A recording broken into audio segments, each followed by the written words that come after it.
शोभित सुंदरम तव शक्ति अंग सुशोभितम करुणाकरं जगदीश्वर। हे दक्ष यज्ञ विनाशकम हे काम दाहन कारणम श्री गणेशकम नमस्कृतम करुणाकरं जगदीश्वर। हे आशुतोष शशांक शेखर चंद्रमौली मृत्युंजयम तब पाद कमल नमाम्यहम करुणाकरं जगदीश्वर।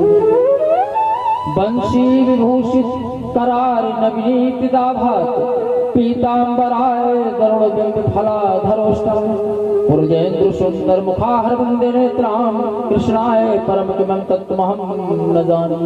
बरहा पीतम नटवर वपु कर्णयो कर्णकारम बिभ्रत वासा कनक कवि संवैजयंतीं च मालाम रंध्रान बेजुर सुधर रंदया पूर्वन गोप वृंदई वृंदारम नंसोतिहरणं प्राभिषद कीर्तिहा। दोर्भ्याम ब्रजंतम ब्रज मदनमीय संतम ग्वालतम मित संतम मंदम मंदम वहंतम मुरली मधुरम श्री कृष्ण चरणारविंदे। नीलांबुज श्याम मलकोमिलांगम सीता समारो पितवाम भाग पाणो महाचाय कुचारुचापम नमामि रामं रघुवंशनाथम। वायुपुत्रं महावीरं सीताराम प्रिय भक्तम दूतम हनुमते नमः दूतम हनुमते नमः। मनोजवम मारुततुल्य वेगम जितेन्द्रियं बुद्धिमतां वरिष्ठं वातात्मजं वानरयूथ मुख्यं श्रीरामदूतं शिरसा नमामि। गुरुर्ब्रह्मा गुरुर्विष्णु गुरुदेवो महेश्वरा गुरु साक्षात् परब्रह्म तस्मै श्री गुरुवे नमः। अखंड मंडलाकारं व्याप्तमेन चराचरं तत्पदं दर्शितमेन तस्मै श्री गुरुवे। अपने अपने घरन की सब जन की है पीर वो तुम्हें पीर सब घरन की धन्य धन्य रघु। अपने अपने घरन को सब जन को है काम तो तुम्हें काम सब घरन को सुधन्य धन्य घनश्याम। तो राधा मेरी स्वामिनी मैं राधे जू को दास राधे जन्म जन्म मुहि दीजियो श्री चरणन को वास। ब्रज भूमि प्राणन सो प्यारी लगे ब्रज भूमि प्राणन सो प्यारी लगे ब्रज मंडल माही बसाए रहो रसकों के सुसंग में मस्त रहूं जग जाल से नाथ बचाए रहो। नित बाकी ए झांकी निहारा करूं छवि छाक सुनाथ छकाए रहो। अहो बाके बिहारी यही विनती नित नैनों से नैन मिलाए रहो। श्री राम जय जय राम जय जय विघ्न हरण हनुमान।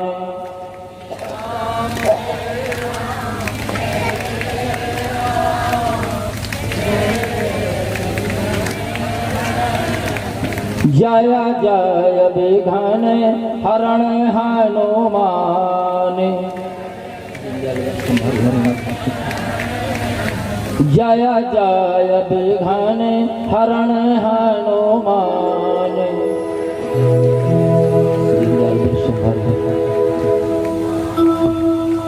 श्री राम जय राम जय जय राम श्री राम जय राम जय जय राम श्री राम जय राम जय जय श्री राम जय जय राम श्री राम जय जय राम श्री राम जय जय राम बोलो श्री राम जय जय राम श्री राम जय जय राम श्री राम जय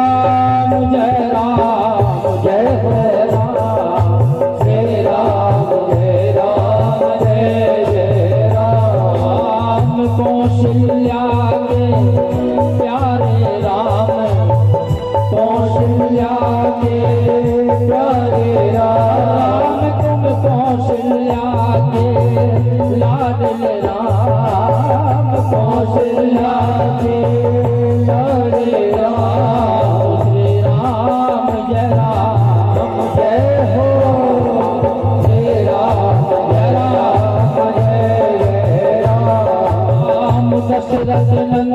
अवध के प्राण दशरथ नंदन अवध के प्राण तुम दशरथ नंदन अवध के प्राण दशरथ नंदन अवध के प्राण श्री राम जय राम जय जय राम श्री राम जय राम जय जय राम जनक दुलारी के प्यारे राम जनक दुलारी के प्यारे राम तुम जनक दुलारी के हो सीता राम जनक दुलारी के सीता राम श्री राम जय राम जय हरि राम श्री राम जय राम जय जय राम सबरी के हो हृदयागार सबरी के हो हृदयागार तुम सबरी के हो हृदयागार सबरी के हो हृदयागार श्री राम जय जय हो जय जय जय राम हे श्री राम जय जय राम हमें भक्तन के प्यारे राम हम भक्तन के प्यारे राम तुम हमें भक्तन के हो प्यारे राम हम भक्तन के प्यारे राम श्री राम जय राम जय जय राम श्री राम जय राम जय जय राम श्री राम जय राम जय जय राम श्री राम जय राम जय जय राम श्री राम जय राम जय जय राम श्री राम जय राम जय जय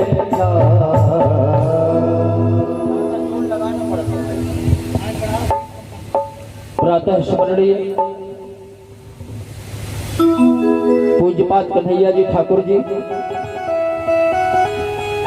उनकी अधिष्ठात्री राधा रानी सरकार जिनके चरणों में हम समस्त व्यासपीठ से और ग्राम वासियों की तरफ से सादर नमन करते हैं वंदन करते हैं अभिनंदन करते हैं।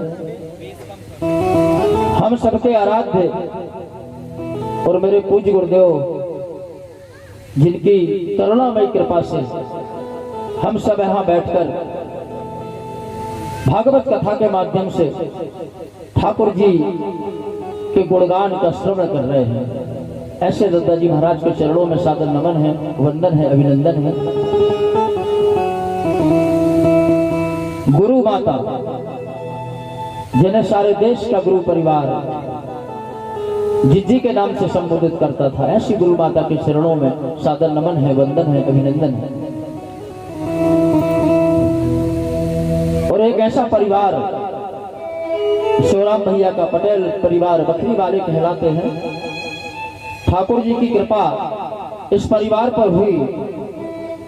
इनकी कृपा की एक नजर हम जैसे छोटे से पंडित पर पड़ गई और 7 दिनों तक इस वाणी से ठाकुर जी का गुणगान करने का जो अवसर प्रदान किया है उसके लिए मैं समस्त परिवार को बार बार आशीर्वाद आभार और धन्यवाद प्रेषित करता हूँ। इस व्यास मंच पर पधारे हमारे प्रमुख आचार्य व्यास जी पाठक जी, राधे राधे मंडल के बच्चे और इस धर्म प्रांगण में बैठे आबाल वृद्ध नर नारी जिनके हृदय में हमारे ठाकुर जी कहीं ना कहीं गुदगुदी करते रहते हैं, तो ऐसे परम हरि परमात्मा को आपके हृदय में वास करने वाले ठाकुर जी को इस व्यासपीठ से सादर नमन है वंदन है अभिनंदन है। प्रथम दिवस से यात्रा केवल 2 बिंदुओं पर चल रही है बस, और यात्रा केवल 2 बिंदुओं पर कुछ नहीं, यात्रा इतनी ही चल रही है कि आगमनाचा पुनः जातुम और पुनरागमनम विशेषते उतयोर मध्येन कर्तव्यम जीवनम व्यर्थ परांजतम और पुनरपि मरणम पुनरपि जन्मम पुनरपि जन्मी जठर दुखम, बार बार हम आएंगे किसी माँ के उदर में 9 माह आलोडन विलोडन करेंगे, फिर संसार सागर में आएंगे, फिर चले जाएंगे। चित्र यानी कि जन्म, विचित्र यानी कि जीवन, और अति विचित्र यानी कि जीवन की अंतिम यात्रा। 3 बिंदुओं पर हमारा जीवन चल रहा है। बस इतने लोग यहाँ बैठे हैं पंडाल में, कोई खड़े होकर ये बता दो कि खुद के पैदा होने पे कभी नच पाए हो, तो खुद के मरने पे कभी रो पाए हो? एक बार हंस खड़े होके बताओ अगर किसी ने ऐसा कर लिया हो या कर सकते हो। नहीं, हाँ बिल्कुल नहीं, क्योंकि जब पैदा हो गए ना तो हंसने वाले दूसरे हैं, हम तो रोते हैं। जब हमारे रोने की आवाज जब कमरे से बाहर निकलती है ना तो परिवार के ढोल ढमाके बजाने लगते हैं कि ऐसा लगता है कि परिवार में कोई कन्या या कोई ठाकुर स्वरूप बालक ने जन्म ले लिया है। हंसने वाले दूसरे हैं, हमारे तो रोने की आवाज पर संसार वाले हंसते हैं, और जब हमारे जीवन की अंतिम यात्रा जाती ना तो रोने वाले भी दूसरे हैं। हमें रोने का मौका ही नहीं मिलता। हाँ, रोने का मौका ही नहीं मिलता। इसीलिए तो किसी कवि ने कह दिया कि कबीरा जब हम पैदा हुए सो जग हंसा हम रोए, और ऐसी करनी कर रे कबीरा कि हम हंसे जग रोए। जिस दिन ये कर लोगे ना उस दिन चित्र यानी कि जन्म, विचित्र यानी कि जीवन, और अति विचित्र यानी कि जीवन की अंतिम यात्रा, तीनों सफल हो जाएंगी। परमात्मा कहते हैं कि बेटा चित्र यानी कि जन्म और अति विचित्र यानी कि अंतिम यात्रा मेरी है। 2 मेरे बिंदु हैं और तीसरा बिंदु है विचित्र यानी कि जीवन। ये तुम्हें दे दिया, जैसे जीना हो जी लो। पिछले 4 दिनों से संसार के विशाल भव सागर में भागवत रूपी नाव पर परीक्षित जैसे श्रोता और सुखदेव जी महाराज जैसे वक्ता के रूप में नाव चल रही है। आज 5वां दिन है इस नाव का। धर्म और कर्म के डंडे हैं जिनको पकड़े हैं सुखदेव जी महाराज। धर्म नारी धर्म प्रधान होती है और मनुष्य कर्म प्रधान होता है। धर्म और कर्म दोनों इस भागवत रूपी नाव पर बैठे हैं। नाव कल रुक गई थी यमुना के किनारे, और रुकी सिर्फ इसलिए थी कि कल ठाकुर जी ने जन्म लिया था।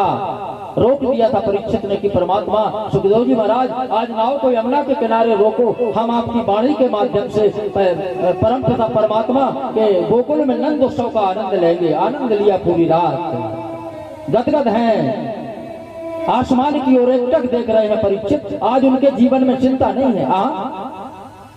कल तक उनके जीवन में चिंता थी, कल तक उनके जीवन में व्यग्रता थी, कल तक उनके जीवन में व्याकुलता थी, लेकिन आज नहीं है। आज उनके जीवन में चिंतन आ गया है।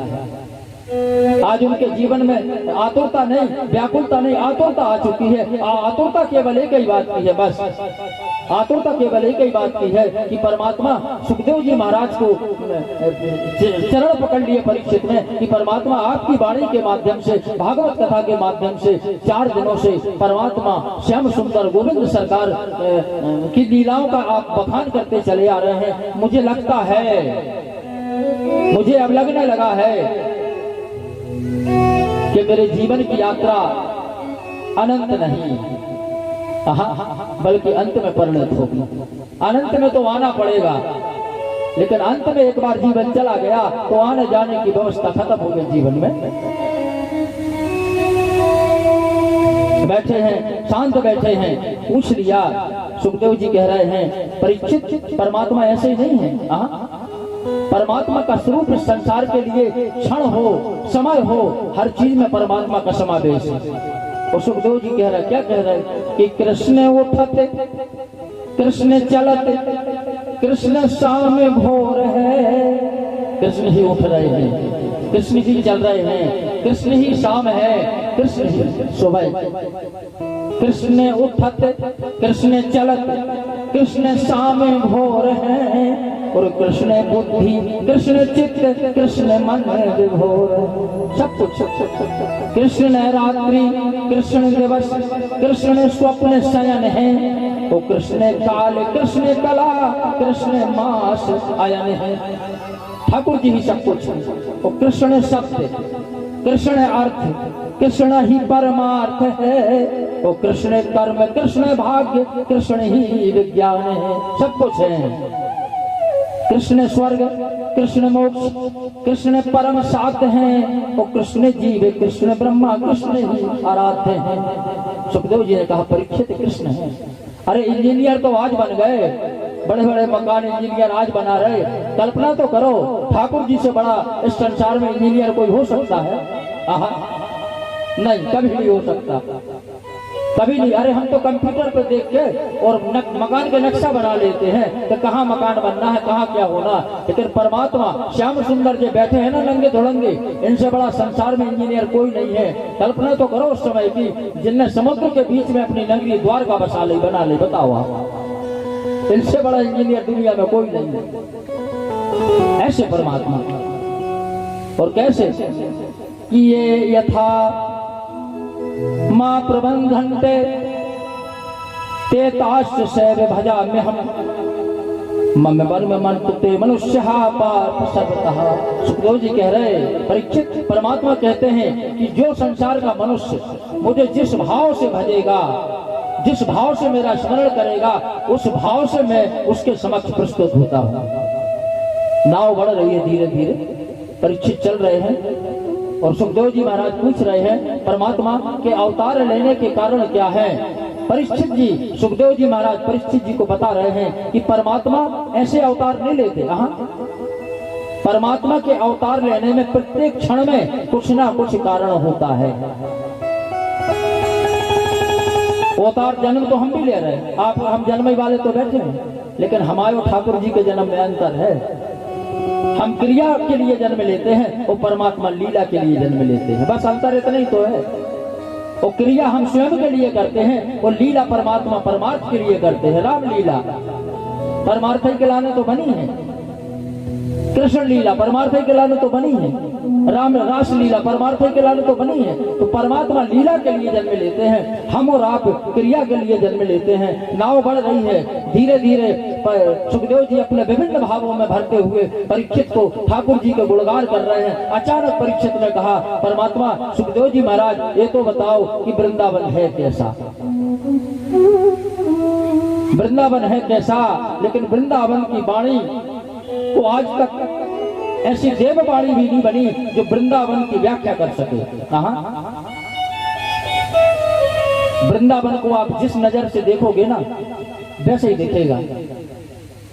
अगर वृंदावन को भौतिक नजरों से देखोगे तो संसार में जितनी वैभव जितनी संपन्नता वृंदावन में है आपको कहीं दूसरी जगह नहीं मिलेगी। और अगर अध्यात्म की दृष्टि से देखोगे, धर्म की दृष्टि से देखोगे तो वृंदावन के कण कण में कहीं न कहीं ठाकुर जी की छवि नजर आएगी। बस इतना फर्क है। कह दिया हमारे सुखदेव जी ने परीक्षित से कि वृंदावन की परिभाषा अगर है तो कभी जाना। कह दिया सुखदेव जी ने कि कभी जाना कैसे कि हरि से नैना मिलाकर तो देख, हरि से नैना मिलाकर तो देख। परीक्षित एक बार धोखा खाकर तो देख, सबसे हसीन है मेरे बांके बिहारी, एक बार वृंदावन जाकर तो देख। एक कल्पना ऐसे मधुर है, संपूर्ण जीवन कृष्ण का मधुर है, कृष्ण का एक एक रोम मधुर है, ठाकुर जी परमात्मा के शरीर का एक एक अंग मधुर है। हम और में आप में तो अंतर आ जाता है। अगर हमारी वाणी में मधुरता है, अगर हमारी वाणी में मधुरता है तो हमारी आंखों में अपने आप गुस्सा दिख जाएगा, क्रोध। और अगर आंखों में क्रोध है तो वाणी में मधुरता है। अगर वाणी और आंखों में सब कुछ ठीक है तो चाल डाल बता दे कि भैया साहब को हिसाब ठीक नहीं समझ में आ रहा हो। हम में बहुत खोट है लेकिन परमात्मा में नहीं है। परमात्मा में नहीं। कैसे? और कैसे कि अधेर में मधुरम, जिनके ओठ मधुर है, अधेर में मधुरम बदन में मधुरम नयनम मधुरम हसतम मधुरम। ऐसे उनके नयन मधुर हैं, जब हंस देते हैं ना सांवरे, जब तुम मुस्कुरा देते हो तो जमाने का नूर बदल जाता है। कन्हैया जब तुम मुस्कुरा देते हो तो जमाने का नूर बदल जाता है, और आंख की भौं टेढ़ी कर दो तो दुनिया का गुरूर उतर जाता है। श्याम सुंदर किसी चीज की जरूरत नहीं, जब तुम याद आते हो वहीं वृंदावन बन जाता है। ऐसे हृदय में मधुरम गमनम मधुरम मधुराधिपते रखिलम मधुरम वचनम मधुरम चरितम मधुरम वचनम मधुरम बलितम चलितम मधुरम भ्रमितम मधुरम मृदुलाधिपते रखिलम मधुरम बेणु मधुरो रेणु मधुरो पाणी मधुर है पादो मधुर नृत्य में मधुर है पीत में मधुर है भुक्त में मधुर है सुप्त में मधुर है रूप में मधुर है तिलक में मधुर है मधुराधिपते रखिलम मधुर। ऐसे हैं, ऐसे जिनका जीवन का एक एक रोम परमात्मा का मधुर है। ऐसे ठाकुर जी के लिए एकदम वृंदावन के कवि ने कह दिया कि यदि नंदलाल तुम होते लाली, आहा तुम ललाई भाई जो ठीक रहो, कि यदि नंदलाल तुम होते लाली तो गरे कट जाते करोड़न के। ठाकुर जी परमात्मा ठीक रहो तो तुम लल्ली नहीं बने, अगर लली बन जाते दुनिया के आदमी लड़ मर कर घुटकी काट लेते एक दूसरे की। अरे इतने में करिया पकड़ा तो उतने में तो जान निकली जाते वृंदावन में। परमात्मा ठीक रहो तुम करिए ही हो। एक दिन राधा रानी ने टोक दिया, कह लगे कन्हैया हमें ठीक नहीं लगता यार तुम्हारा जी। बोले हो कागो रद्धो कहा करते थे परमात्मा राधा रानी को। बोले रद्दो हो गया। बोले जब भी हम अपने बरसाने के अटा पे खड़े होते हैं और जब तुम्हारी तरफ देखते हैं, तुम्हारा जो पर्दा जो है ना, बाके बिहारी का पर्दा झलक खिसकता है, हमेशा गए हो पर्दा खिसकता रहता है। बोले रद्दो इसलिए खिसकता है कि कहीं हमें नजर न लग जाए। हंस पड़ी, कह लगे पागल हो, एक तो करिया पबरा तो उत्ते में नजर के लाने पर्दा खिसकवा रहे, शर्म नियात कहे में। कह लगे तो हम क्या करिए बताओ। राधा रानी ने कह दिया कच्छू ने ये कोई उपाय है कि श्याम सुंदर ना तुम उस चिलमन से झांको, कन्हैया ना तुम उस चिलमन से झांको और ना हम इस चिलमन से झांके। सांवरे लगा दो आग चिलमन में, ना तुम झांको ना हम झांके। खत्म कर दो पर्दा, खत्म कर दो। याद रखना जब तक इनके और हमारे बीच में मर्यादा का पर्दा रहेगा ना, सम्मान का पर्दा रहेगा, पद का पर्दा रहेगा, ओहदा का पर्दा रहेगा, तब तक लाखों करोड़ों बार वृंदावन चले जाओगे, आ जाओगे, चले जाओगे, चप्पलें घिस जाएंगी, मिलने वाला कुछ नहीं है। पर्दा हटाना पड़ेगा, पर्दे को हटा दो। सब झांकने की आदत बंद करो। ये हमें मालूम है कि झांकने में बड़ा आनंद आता है, लेकिन झांकने की आदत बंद करो, देखने की आदत डालो। झांकने में आनंद, झांकना तो हमारे राघवेंद्र सरकार ने नहीं छोड़ा था, उनने भी नहीं छोड़ा। जब बाली और सुग्रीव की लड़ाई हो रही थी ना, तो उस समय रामचरितमानस में तुलसी ने लिखा है कि बेटा पे ओट देखे ही रघुराई, पेड़ की ओट में छुप करके रघुनंदन कनक नरेश प्रभु श्री राम एक आंख से बाली सुग्रीव की लड़ाई का आनंद ले रहे हैं, झांक रहे हैं। हमारे मोहल्ला में भी जब तुम लड़ाई हो ना तो अपन दरवाजे नहीं खोल डाले, कहा या तो कैमरा का पल्ला खोल लेंगे इतना सा, या खिड़की का पल्ला खोल के एक आंख लगा के लड़ाई का आनंद लेते हैं। झांकने का मजा ही अलग होता है, लेकिन बंद करो जीवन में, झांकना बंद करो, देखना चालू करो। देखो झांकने में जरूरी नहीं है कि जो बाहर है झांकने में वो भीतर दिखे, बिल्कुल जरूरत नहीं है। बाहर कुछ है और झांकोगे ना जब, तो अंदर कुछ और आपको जीवन में मिलेगा। बस एक बार मैंने बताया था, मेरा शिष्य था चचौड़ा गुना तरफ, काफी समय से लगा, बोले गुरुदेव एक बार चरण पड़ जाए घर में तबीयत जब आए एक बार निकले, पुष्कर गए थे कोटा होते हुए, गुना अशोकनगर। ख्याल आया, हमने कहा बच्चा कहता रहता दूर पड़ता है, का पता फिर कब आप आते। उसको हमने फोन कर दिया कि बेटा आ रहे हैं। पहुंच गए घर में, भारी प्रसन्न, गुरुजी आए हैं, बैठे, कुर्सी उर्सी लग गई। सामने